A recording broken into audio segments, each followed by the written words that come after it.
రాష్ట్రంలో డాక్టర్ బాబాసాహెబ్ అంబేద్కర్ రాజ్యాంగం అమలవ్వడం లేదని, లోకేష్ రెడ్ బుక్ రాజ్యాంగం రాజ్యమేలుతోందని వైఎస్ఆర్సీపీ విద్యార్థి విభాగం వర్కింగ్ అధ్యక్షుడు రవిచంద్ర మండిపడ్డారు. తాడేపల్లి వైఎస్ఆర్ కాంగ్రెస్ పార్టీ కేంద్ర కార్యాలయంలో మీడియాతో మాట్లాడుతూ వైఎస్ఆర్సీపీ విద్యార్థి విభాగం అధ్యక్షుడు చైతన్యది అక్రమ అరెస్ట్ అని, ఇలాంటి అరెస్టులతో ఉద్యమాలను ఆపలేరని తేల్చి చెప్పారు.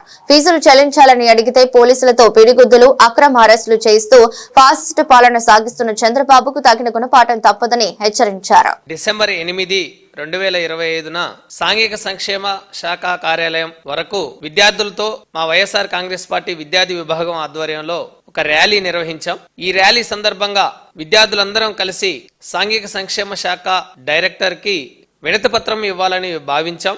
మేము తాడేపల్లిలో ర్యాలీ ప్రారంభమై సాంఘిక సంక్షేమ శాఖ కార్యాలయం వరకు ర్యాలీగా వెళ్తున్న క్రమంలోనే సర్వీస్ రోడ్ లో పోలీసులు అడ్డుకున్నారు.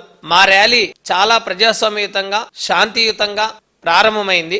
పోలీసులు బారికేడ్లు పెట్టి అడ్డగించి ఎవరైతే ఈ ర్యాలీలో పాల్గొన్న విద్యార్థులు ఉన్నారో విద్యార్థులను అడ్డగించి లాఠీలతో నెట్టేసి పిడిగుద్దులు గుద్దుతూ చాలా కర్కశంగా, అమానుషంగా విద్యార్థుల పట్ల వ్యవహరించారు. తీరా అక్కడికి వెళ్ళిన తర్వాత సోషల్ వెల్ఫేర్ కార్యాలయం ముందు మేము కార్యాలయంలోకి ఒక డెలిగేషన్ వెళ్లి, మేము ఒక ప్రతినిధి బృందం వెళ్లి డైరెక్టర్ ని కలిసి రాష్ట్రంలో విద్యార్థులకు రావాల్సిన రియంబర్స్మెంట్, స్కాలర్షిప్ల గురించి ఒక రిప్రజెంటేషన్ ఇస్తాము అని చెప్పేసి మేము పోలీసుల్ని కోరాము. కానీ పోలీసులు మేము అక్కడికి చేరగానే మీరు లోపలికి వెళ్ళడానికి వీల్లేదని చెప్పేసి మమ్మల్ని అన్యాయంగా మా నాయకులందరినీ తోసేసి బలవంతంగా నెట్టేసి చేతులతో గుద్దుతూ, కాళ్ళతో తన్నుతూ, లాఠీలతో డొక్కల్లో నెట్టేసి చాలా దుర్మార్గంగా వ్యవహరించి పోలీసు జీవుల్లోకి విసిరేశారు, వ్యానుల్లోకి కుక్కేశారు.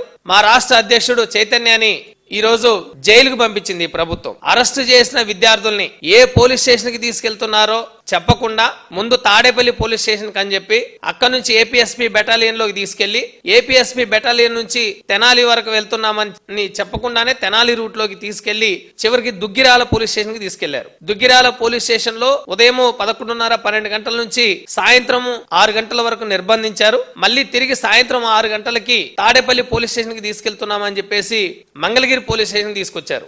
మంగళగిరి పోలీస్ స్టేషన్ తీసుకొచ్చిన తర్వాత మా దగ్గర ఉన్న సెల్ ఫోన్లన్నీ పోలీసులు బలవంతంగా లాక్కున్నారు.